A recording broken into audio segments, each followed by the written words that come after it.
The night sky lit up with strange lights. Tess Morgan stopped walking and looked up. Her breath caught in her throat as she saw the massive ships hovering over the city. They were unlike anything she had ever seen before. Dark metal that seemed to absorb the light around them with pulsing blue symbols along their hulls. Tess had been walking home from her night shift at Secure Systems Inc., a cybersecurity firm, where she worked as a systems analyst. It was nearly midnight, and the streets were mostly empty. The few people who were out stood frozen, staring up at the sky. Then the beams started. Bright blue columns of light shot down from the ships. People caught in the beams simply vanished. Tess turned to run, but it was too late. A beam found her. The world around her disappeared. She woke up in a small cell. The walls were made of some kind of dark metal similar to the ships she had seen. The only light came from faint blue symbols that glowed along the edges of the walls. There was a simple platform that served as a bed and a strange fixture in the corner that she guessed was a toilet. Tess was not alone. She could hear crying and shouting from nearby cells. Human voices, scared and confused. She remained quiet, listening, learning. She had always been the type to observe before acting. The aliens came soon after, tall beings with blue skin that seemed to shimmer like scales. They had 4 eyes arranged in a diamond pattern on their faces. Their mouths were filled with sharp teeth. They wore armor made of the same dark metal as the ship with glowing symbols etched into it. They spoke a language Tess couldn't understand, but she watched them carefully, noting how they interacted with the ship. The walls responded to their touch. Panels would appear and disappear as they pressed certain symbols. One of the aliens noticed her watching. It approached her cell. Its 4 eyes narrowed as it studied her. Tess met its gaze without flinching. It spoke words she couldn't understand. Then surprisingly, it tried again in broken English. "You quiet human always scream fight cry, you quiet why?" Tess considered her words carefully.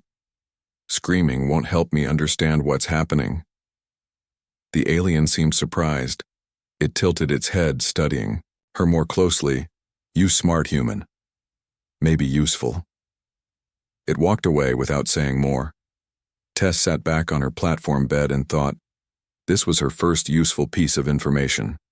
The aliens valued intelligence. They might treat her differently if they thought she could be useful. Days passed.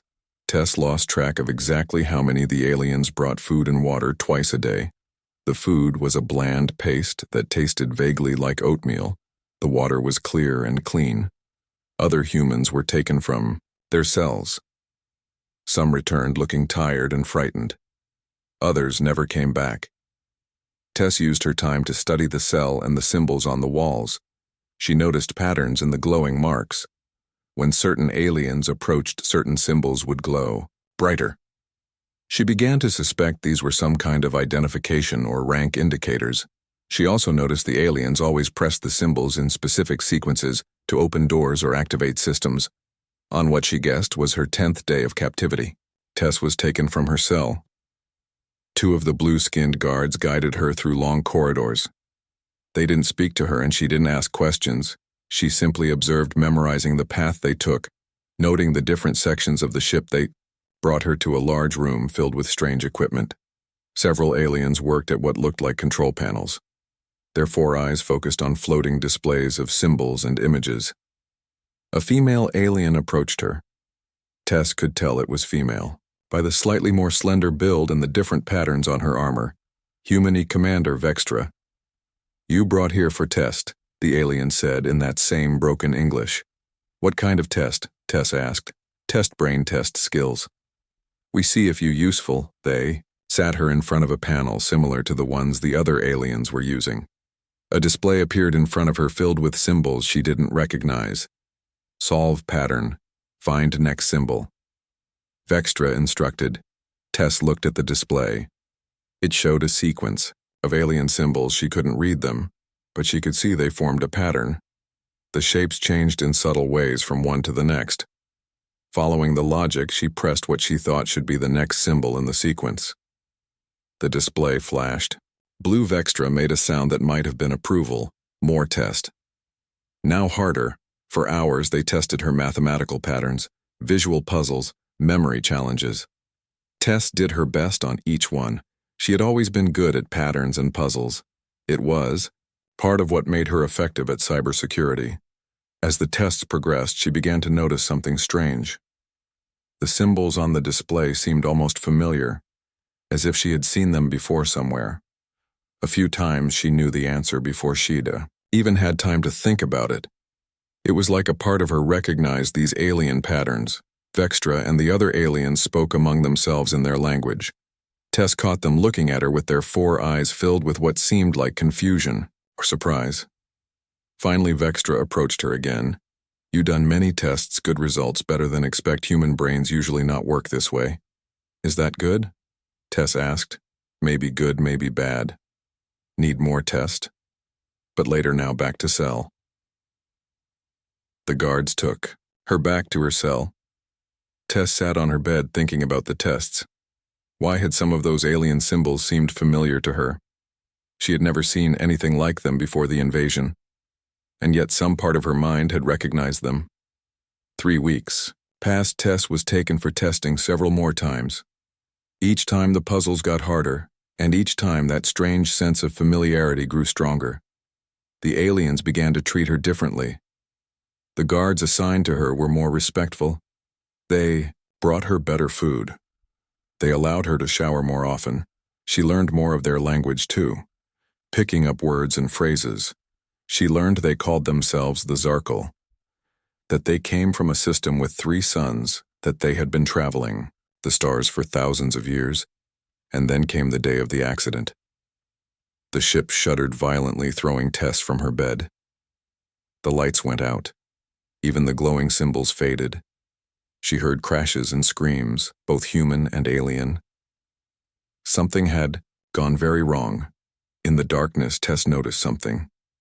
The symbols on her cell wall were still glowing faintly, much fainter than before, but they were still active, and they seemed to be pulsing almost like they were calling to her, without thinking about why she was doing it. Tess placed her hand against the symbols. The moment her skin made contact, she felt a strange connection form. It was as if the ship itself was speaking to her, not in words exactly, but in concepts and images. She understood what was happening. The ship had been hit by a meteor. The main systems were failing. Life support was shutting down. Soon, there would be no air, no gravity, no heat. Everyone on board would die, unless someone did something. The symbols under Tess' fingers pulsed with a faint blue light.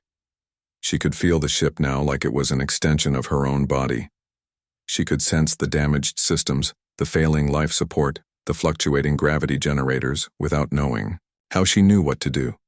Tess spoke softly. "Emergency systems activate priority. 1, restore life support." The symbols flared brighter. The wall panel beneath her fingers grew warm. Then she heard it. The hum of machinery coming back to life. The ventilation systems restarted, pushing fresh air into the cells. The emergency lights activated, casting a dim blue glow throughout the prison block. Outside her cell, she could hear the aliens, their voices filled with confusion and alarm. One of them, a guard she recognized, rushed to her cell.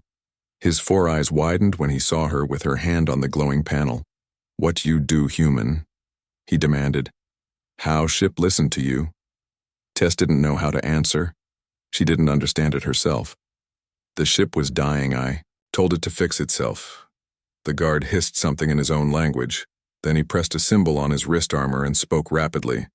Tess caught a few words she recognized: human, ship, command, impossible.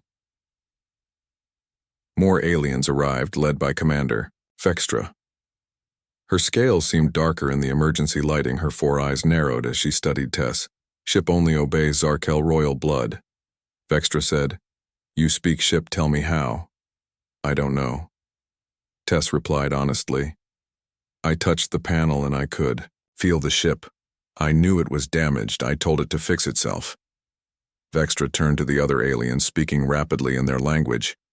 Tess caught enough to understand they were arguing.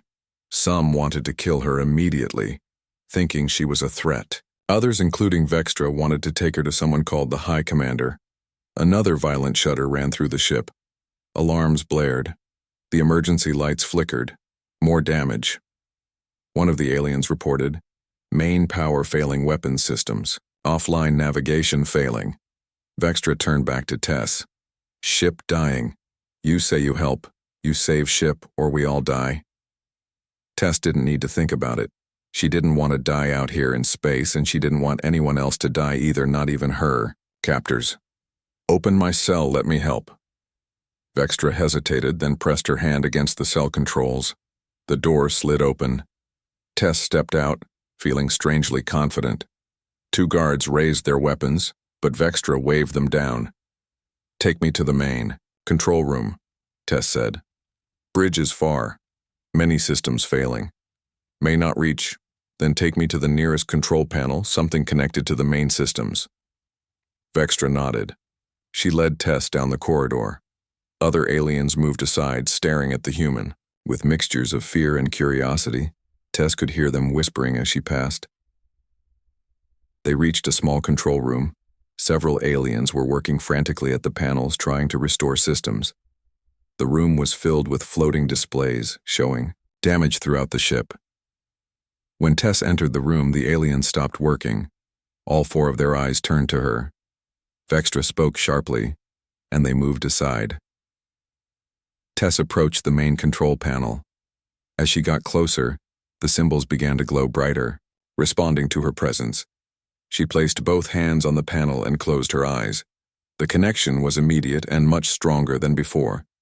She could see the entire ship in her mind.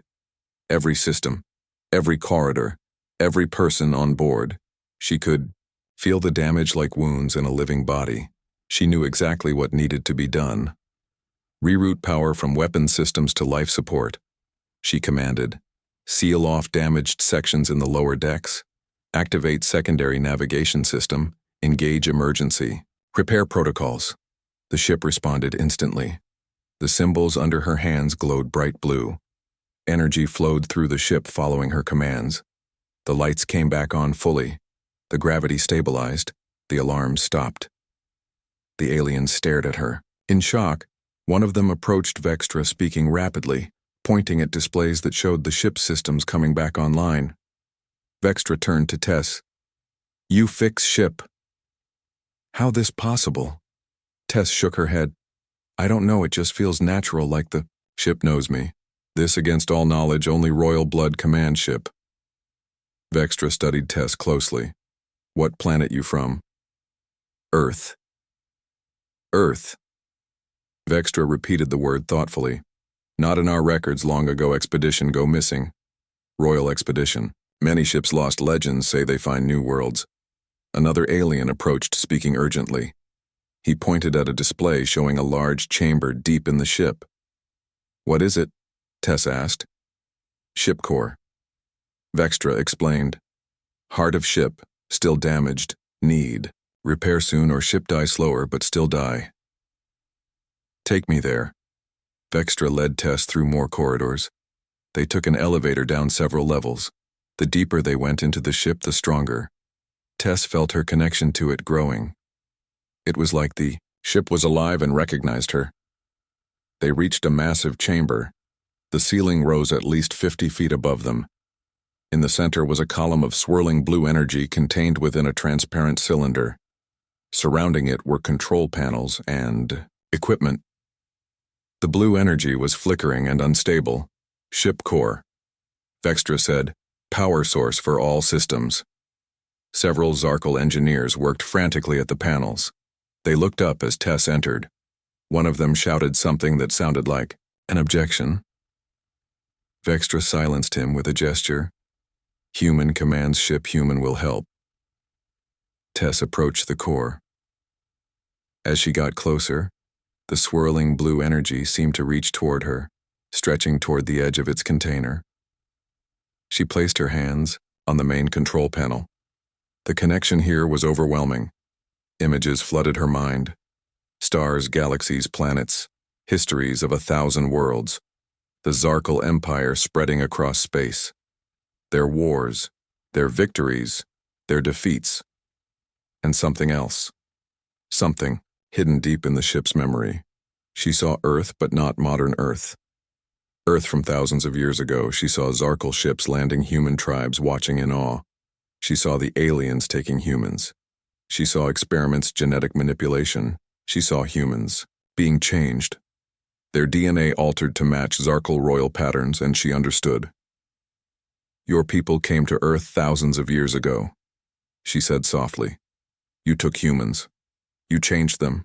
You made them like your royals. Vextra stared at her. This old legend story for children. Lost expedition royal family. It's not just a legend, Tess continued as the images flowed through her mind. Some of those changed humans were returned to Earth. They had children. Those children had children. The bloodline continued. Impossible, one of the engineers said. Too many generations, too diluted, but the ship didn't lie. Tess could feel it recognizing her blood, her DNA. She knew what needed to be done. I need to touch the core directly, she said. Core energy. Kill normal person, Vextra warned. Only royals survive direct contact. Not normal, Tess replied. Not according to your ship. Vextra hesitated, then nodded to the engineers. They worked at the controls. A small section of the transparent cylinder slid open. Tess stepped forward. She could feel the energy pulling at her, calling to her. She reached out and placed her hand into the swirling blue light. Power surged through her. The blue energy flowed up her arm, spreading throughout her body. It didn't hurt. It felt right, like coming home. The flickering, unstable core steadied, its light grew brighter, more stable. The ship hummed with renewed energy. Tess pulled her hand back. The opening in the cylinder closed automatically. She turned to face the aliens. They were all kneeling except Vextra, who stood with her 4 eyes wide with shock. Core recognizes royal blood. One of the engineers whispered, She is of the blood. Take me to your leader, Tess said. Your High Commander. We need to talk. The High Commander was waiting for them on the bridge. The massive chamber was the nerve center of the entire ship. Dozens of Zarkal officers worked at various stations, monitoring systems and communicating with other ships in the fleet. When Tess entered, flanked by Vextra and 4 guards, all activity stopped. The Zarkal turned to stare at her. Some reached for weapons, others simply froze in shock. A tall Zarkal with elaborate armor stepped forward. His scales were almost black with age. His 4 eyes studied Tess with intense focus. I am High Commander Drax, leader of this fleet, he said in perfect English. Commander Vextra tells me you command my ship human. That is impossible. And yet here we are, Tess replied. She could feel the ship around her responding to her presence. The symbols on the walls glowed brighter. The controls pulsed with energy. Your ship was dying, I saved it. A temporary malfunction, nothing more. The core was destabilizing. Your engineers couldn't fix it. I did. Drax narrowed his eyes. Vextra says you touched the core and survived. Only those of royal blood can touch the core and live. Then maybe of royal blood, Tess said. The High Commander laughed, a harsh, grating sound. Human with royal blood. Absurd. The royal line has been pure for 10,000 years, except for the lost expedition, Tess said. The royal family members who disappeared, their ships were never found. Drax's laughter stopped abruptly. His eyes narrowed to slits. Old legends, nothing more. Then explain how I can do this. Tess stepped forward and placed her hand on the main control panel in the center of the bridge. The moment she touched it, the entire room lit up with brilliant blue light. The symbols on every surface glowed so brightly that the Zarkal had to shield their eyes. Images appeared in the air above the panel. Stars, planets, maps, battle plans. Tess could see and control it all. Ship. Tess said clearly, Show us the lost expedition route, path, destination, and mission logs. The displays changed. A star map appeared showing a journey across vast distances. A small blue dot pulsed on the map. Earth. Tess said. They came to Earth. The displays shifted again, showing images captured thousands of years ago. Primitive human settlements, Zarkal ships landing, humans being taken aboard, those same humans being returned later. Changed somehow. Different. Drax stared at the displays, his 4 eyes wide. The sacred records, the lost archives. Only the royal family can access these. I'm accessing them. Tess said, "Your ship recognizes me as royal family. I'm descended from those who came to Earth." The High Commander was silent for a long moment. The other Zarkal on the bridge watched tensely, waiting for his reaction. Finally he spoke. "If what you say is true, if you carry royal blood, then you change everything, our invasion of Earth, our plans." "That's what I wanted to talk about," Tess said. "Why are you invading Earth? What do you want?" Drax gestured and the displays changed again, showing images of Earth. "Your world has resources we need. Rare elements found in few places across the galaxy. Your people are also useful. Strong, adaptable workers, soldiers." "Slaves, you mean? Servants," Drax corrected. "Under Zarkal. Protection and guidance." Tess felt anger rising within her, but kept her voice calm. "And if I told you to stop the invasion? You are one human. With some royal blood, perhaps, but not a full royal. Not a high royal. Not an emperor. But I can command this ship, this flagship, and through it the fleet." Drax smiled, showing sharp teeth. "You think so? Try. Give the fleet an order. See if they obey." Tess hesitated. She didn't know if her connection extended to the other ships, but she had to try. She closed her eyes and reached out through the flagship, feeling its systems, its communications, fleet halt invasion preparations. She commanded, "All ships stand down." For a moment, nothing happened. Then alerts sounded throughout the bridge. Displays showed the other ships in the fleet powering down weapon systems, halting their courses. Drax stared at the displays in shock. Impossible. Royal blood. Vextra said softly, "The ships recognize royal blood. Ship consciousness is linked across fleet. The High Commander turned to Tess, his expression now one of careful respect. "What do you want?" "First release all human prisoners, return them to Earth unharmed. And then we talk peace between our worlds. A fair exchange of resources. Not invasion. Not slavery. The High Council will never agree." "The High Council isn't here," Tess replied, "and I'm guessing they can't override royal commands to the fleet, can they?" Drax was silent, confirming her guess. "I want to speak to all the human prisoners," Tess said now. The High Commander nodded to Vextra, who spoke into her communicator. Soon the human prisoners were brought to a large gathering hall, hundreds of scared, confused people. Some had been prisoners longer than Tess. Others were newly captured. All looked at her with mixtures of hope and confusion as she stood on a raised platform with the Zarkal commanders. "My name is Tess Morgan," she began. "Until 3 weeks ago, I was just like you. A prisoner taken from Earth. But things have changed. I'm working to get us all home safely." "Why should we believe you?" A man called out. "You're up there with them." Tess nodded. "I understand your suspicion. But watch this." She placed her hand on a nearby control panel. The symbols glowed brightly. The lights in the room changed color. The gravity lessened slightly, then returned to normal. "The ship responds to me. The aliens can't hurt us anymore." A murmur ran through the crowd. "Are we going home?" a woman asked. "Yes," Tess promised. "As soon as possible. But first I need your help. I need to know if any of you have experienced anything unusual with the ship's technology. If you've felt any connection to it, any familiarity with the symbols." Most of the humans shook their heads, but a few, perhaps a dozen, raised their hands. "You." Tess pointed to a young woman near the front. "What have you experienced?" "The symbols," the woman said. "Sometimes they seem familiar, like I've seen them before in a dream." Others reported similar experiences. Some had noticed the ship responding to them in small ways, doors opening, lights changing. One man said he'd managed to activate a food dispenser just by thinking about it. Tess turned to Drax. "These people likely share the same heritage as me. Descendants of those. Your ancestors changed." "If true," Drax said, "this complicates matters even more." It simplifies them, Tess countered. It means Earth is already part of your empire in a way our worlds are already connected through blood and history. We should be allies, not enemies. The High Commander considered this. The High Council must be informed we must return to the homeworld. With all the human prisoners, your royal blood gives you certain rights, Drax admitted.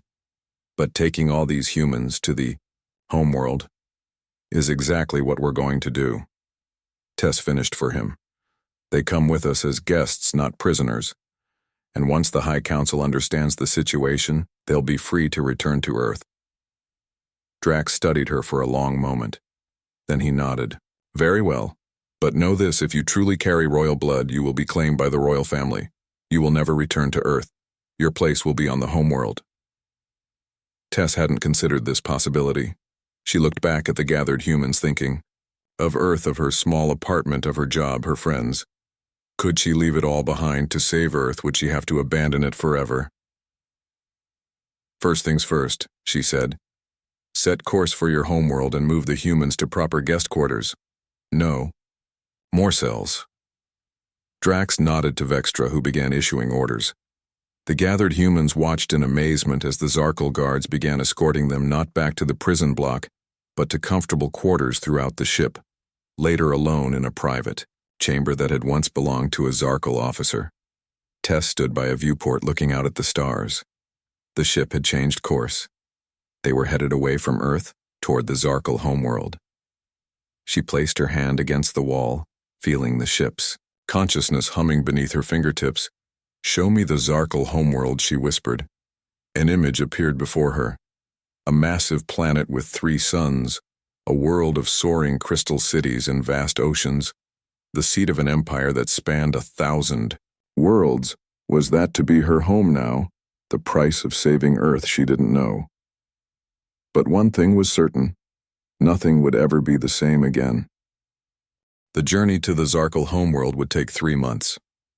Earth time, Tess used that time to learn everything she could about Zarkal culture, politics, and technology. She had Vextra teach her the language. The commander was surprised at how quickly she learned royal blood makes learning easier. Vextra explained, royal mind designed for fast understanding. Tess also spent time with the other humans, especially those who had shown sensitivity to the ship systems. There were 14 of them, in total, 7 women and 7 men ranging in age from 16 to 79. What they had in common wasn't obvious at first. They came from different countries, different backgrounds. Tess had them all tested. The ship's medical systems confirmed. What she'd suspected, they all carried traces of Zarkal royal DNA, not as strong as hers but present. The ship recognized them. She gathered them together in a private chamber. We need to work together, she told them.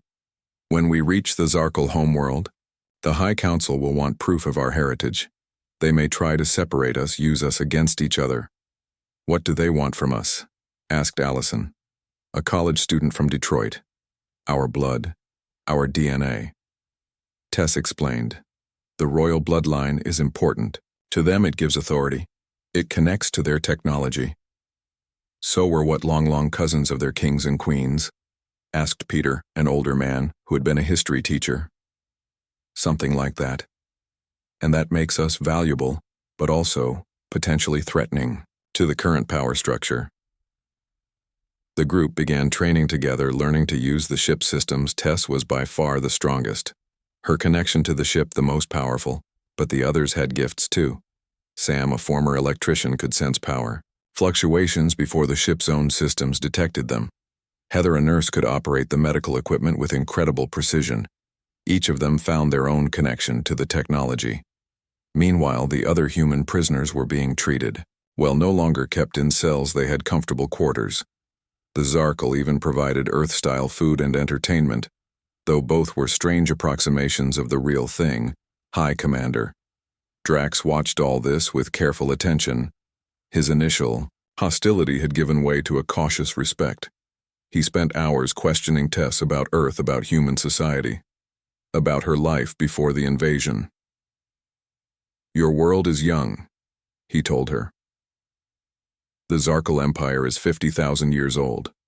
We have brought order to hundreds of worlds through invasion, through strength, through superior culture and technology. Drax seemed genuinely proud. Those who join our empire prosper. As long as they submit. As long as they recognize the natural order. Tess didn't agree with his perspective, but she needed to understand it if she was going to navigate Zarkal politics. The High Council would be even more set in their ways than Drax is. They traveled deeper into Zarkal space. They began encountering more ships, massive vessels that dwarfed even their flagship. Each time they passed another ship, Tess could feel a faint connection, as if all Zarkal vessels shared some kind of consciousness. 2 months into their journey, they received a transmission from the High Council. They had learned of Tess and the other humans with royal blood. The news had caused a sensation on the homeworld. They demand immediate proof. Drax told Tess, "They will send a royal verifier." What's that? Member of royal family 1, with pure blood. They can sense others with royal blood confirm lineage. 3 days later, a small fast ship docked with their vessel. The royal verifier came aboard, a female Zarkal with scales so dark blue they were almost black. She wore elaborate robes covered in the now familiar symbols. Her 4 eyes studied Tess with intense curiosity.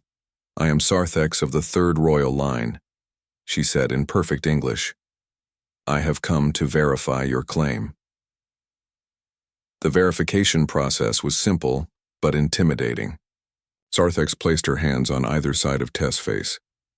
Her 4 eyes stared directly into Tess' eyes. It felt as if the Zarkal was looking into her soul, seeing her thoughts, her memories, her very DNA.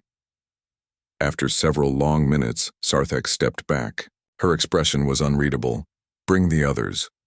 One by one, she tested each of the humans with Zarkal blood. The process took hours. By the end, Sarthex looked troubled. She spoke privately with Drax in rapid Zarkal, too fast for Tess to follow. Finally, she approached Tess again. "You carry the blood of the 1st Royal Line, the oldest, the most powerful, not diluted as we would expect after so many generations.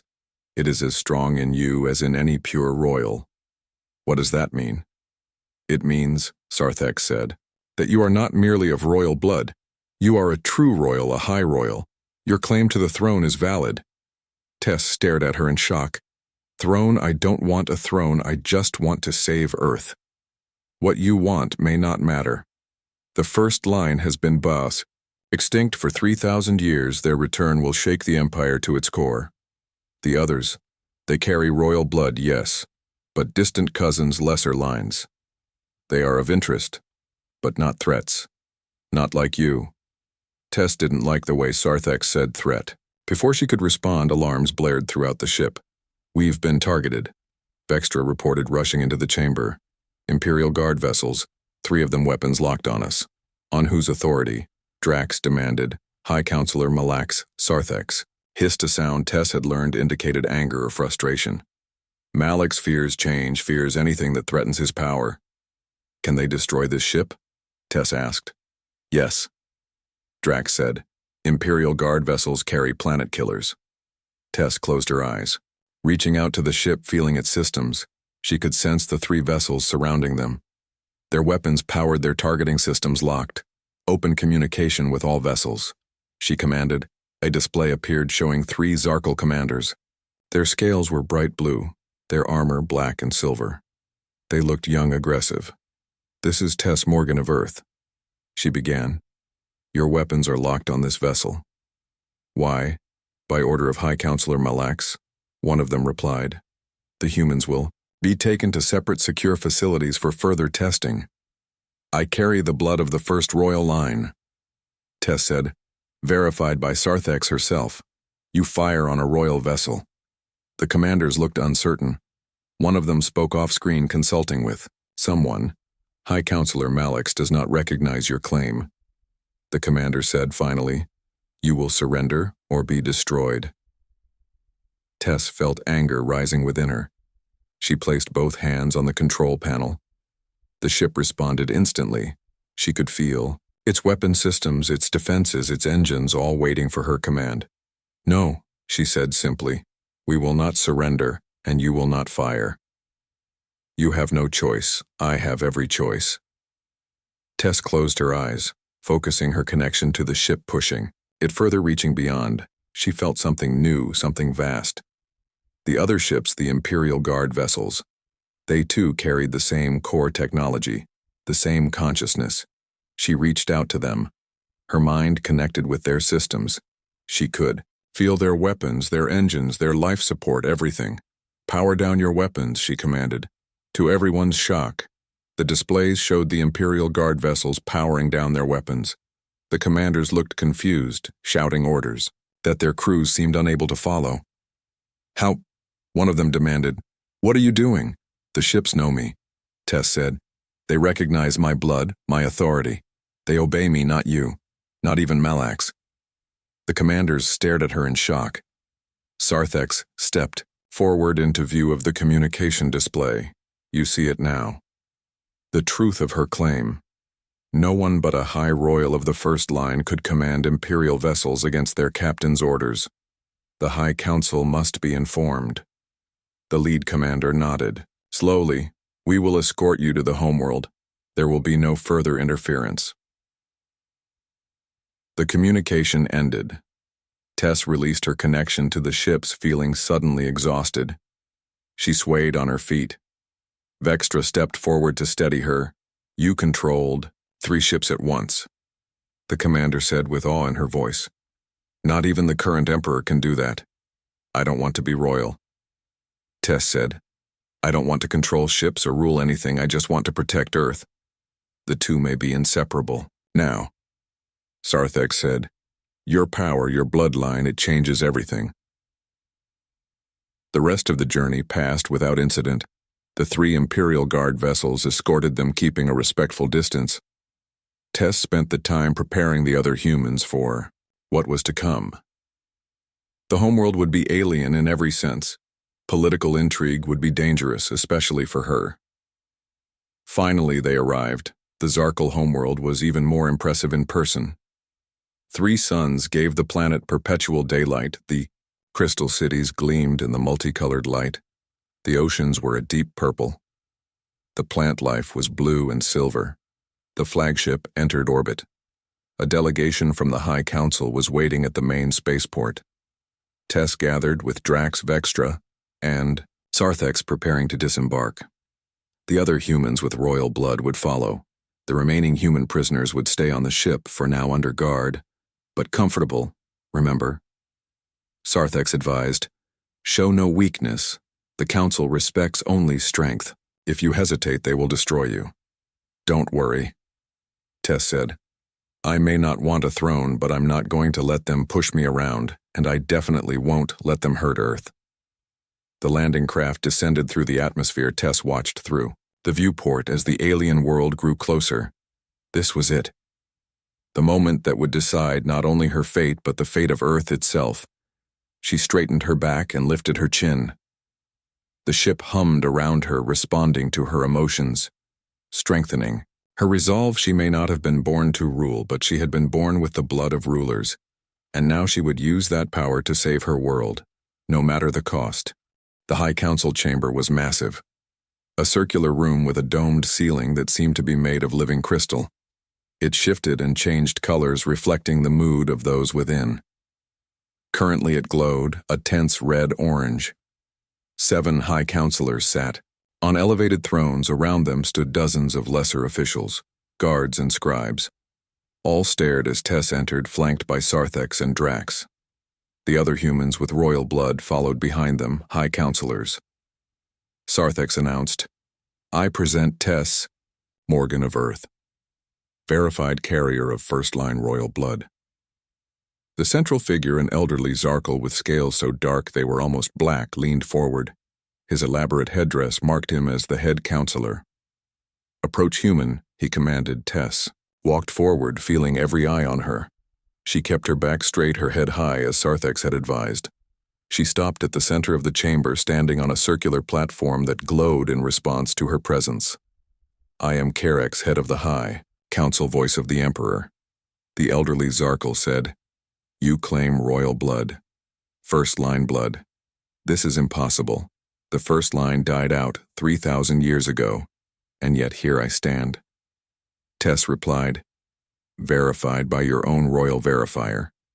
The ships recognize me, they obey me. A trick, a malfunction? No trick. Drax stepped forward. I witnessed it myself. She commands not only my vessel but Imperial Guard ships. She touched the core and lived. She accessed the sacred records. Murmurs ran through the chamber. The counselors conferred among themselves. Finally, Carrick spoke again. If what you claim is true, it creates complications. The Emperor must be informed. The Emperor is already informed. A new voice said. Everyone in the chamber turned. A side door had opened. A tall Zarkal entered, flanked by guards in ornate armor. His scales were a brilliant blue. His 4 eyes gleamed with intelligence. His robes were covered in glowing symbols that pulsed with power. The entire chamber dropped to one knee. Even the high counselors bowed their heads. Sarthex whispered urgently to Tess. The Emperor. Bow your head but do not kneel. A royal does not kneel to another royal. Tess inclined her head slightly but remained standing. The Emperor noticed. He studied her with interest. So, he said, approaching, this is the human with first-line blood. His English was perfect without accent. I am Zarek, the 3rd Emperor of the Eternal Zarkal Empire. Im Tess Morgan from Earth. Earth, the Emperor repeated. The lost world, the forgotten expedition. He circled her, studying her from all angles. You do not look like one who carries royal blood, and yet I do. Tests confirm it. The ships obey me. So I have heard the first line had unique abilities. Strong connections to our technology. Almost mystical powers. Some said they built the first ships, created the neural links that allow royals to command them. Is that why you're invading Earth, to find more like me? The Emperor smiled, showing sharp teeth. Direct like a true royal. No, the invasion was for resources, for territory that was before we knew. What we have found changes everything. How so? The first line. The oldest, the most powerful.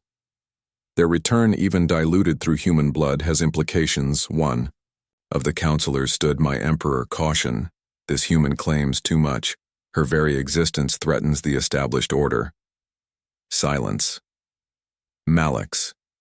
The Emperor said without looking at the counselor. Your fear is showing. Tess recognized the name Malix, the Yaw counselor who had ordered the Imperial Guard to capture or destroy them. He was younger than the other counselors, his scales a brighter blue, his eyes fixed on Tess with undisguised hatred. You said the first line had unique abilities. Tess said, what kind of abilities? They could connect with any technology, not just ships. They could share thoughts over great distances. They could even, it was said, see possible futures. Tess thought about the strange familiarity she'd felt with the alien symbols. The way she'd known what to do to save the ship. The connections she'd sensed. And what happens now, she asked. To me. To the other humans with royal blood. To Earth. That, the Emperor said, is the question. All paths lead to change. The old ways cannot continue, not with this discovery. The old ways have served us for 50,000 years, Malix protested. This human should be contained, studied, her blood harvested for research. And what of Earth? Tess demanded. Will you continue your invasion? The Emperor was silent for a moment, studying her. The High Council recommended conquest. Your world has resources we need. Your species is compatible with our needs. Compatible. You mean as slaves, as subjects?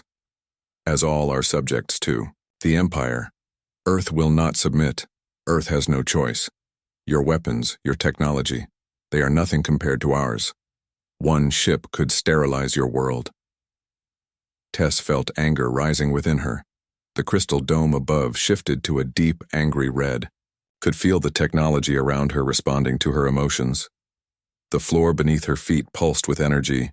You will not threaten my world, she said, her voice low but carrying throughout the chamber. The Emperor noticed the change in the dome, the energy pulsing through the floor. Interesting. The chamber responds to you. It should respond only to me and the High Council. Malak stood again. This proves the danger she represents. She must be contained. No, the Emperor said. This proves her claim. The first line built this chamber. Their blood, their power is woven into its very structure. He turned back to Tess. You wish to protect your world. That is understandable, noble even, but you cannot stop the Empire. I think I can. Tess closed her eyes, reaching out with her mind, connecting to the technology around her. The chamber, the palace, the city beyond. She could feel it all. The power systems, the defense networks, the communication relays. And something else. Something vast. She opened her eyes. The eternal network. Your entire empire is connected through it. Every ship, every defense system, every power core, all linked, all controlled by royals. The Emperor stared at her in shock. You can sense the network impossible. It takes decades of training for even the strongest royals to connect to it. I can do more than sense it. Tess reached out further, her mind connecting to the vast network that spanned the Empire. She could feel thousands of worlds, millions of ships, billions of lives all connected through the ancient technology. I can control it. The chamber lights flickered. The crystal dome swirled with chaotic patterns. Displays throughout the room showed systems activating, deactivating, reactivating across the city, across the planet, across the Empire. Impossible. Malak whispered. No single royal has such power, not even the Emperor. The first line did, Sarthak said, stepping forward. The legends said they could command the entire network. That is why the other lines feared them, why they were eventually eliminated. The Emperor studied Tess with new eyes. You threaten the Empire? No. Tess released her connection to the network. The system stabilized. The lights returned to normal. I offer an alternative. Speak, and Alliance Earth joins your empire not as a conquered world but as an equal partner. The humans with royal blood, including me, help strengthen your royal lines. We share our unique perspectives, our creativity, our innovation. You share your technology, your knowledge, your protection. And why would we agree to such terms? Tess met his gaze steadily. Because if you don't, I will use the network to shut down every ship, every weapon, every system in your empire. It would take years, perhaps decades, to recover. Malak surged to his feet. Kill her now before she can act. You can try, Tess said calmly. But the moment I die, the network will execute the commands I've already planted. Commands to disable everything. It was a bluff. She hadn't actually planted such commands, but they didn't know that. The Emperor raised his hand, silencing Malak's. You would hold the entire empire hostage? To save my world, yes, and to offer a better path forward. For a long moment the Emperor was silent. Then, surprisingly, he laughed. You truly are of the first line, bold, direct strategic thinking of the Empire first, even as you negotiate. I think of Earth first. Do you? The first line always claimed to see further than others, to know what was truly best for all.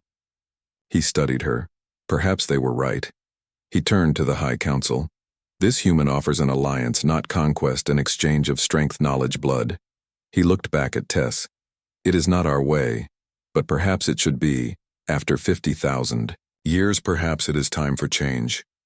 My Emperor, Malak protested. This is madness. Is it? Our empire has grown stagnant.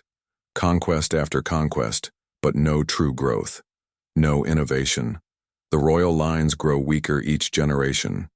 And now we find the first line preserved through humans, offering a new path. The Emperor turned to Tess. I will consider your proposal. While you consider Earth remains under threat. No? The Emperor raised his hand. A display appeared showing the Zarkal fleet orbiting Earth. I hereby order all ships to stand down. The invasion is suspended pending negotiations. Tess watched as the orders were transmitted. The ships around Earth powered down their weapons, moving into higher orbits. She felt a wave of relief wash over her. "Thank you." "Do not thank me yet," the Emperor said. "The negotiations will be complex, difficult. The High Council, the noble houses, they will resist. Many will see you as I first did a threat to be eliminated. Then I suggest you make them. Understand him also an opportunity." The Emperor smiled again. "You will remain here as a royal guest while we negotiate with your fellow humans with royal blood as your counsel. And the other human prisoners will be returned to Earth unharmed as." A show of good faith. It wasn't everything she'd hoped for, but it was a start. Earth was safe for now, and she had time to plan her next moves.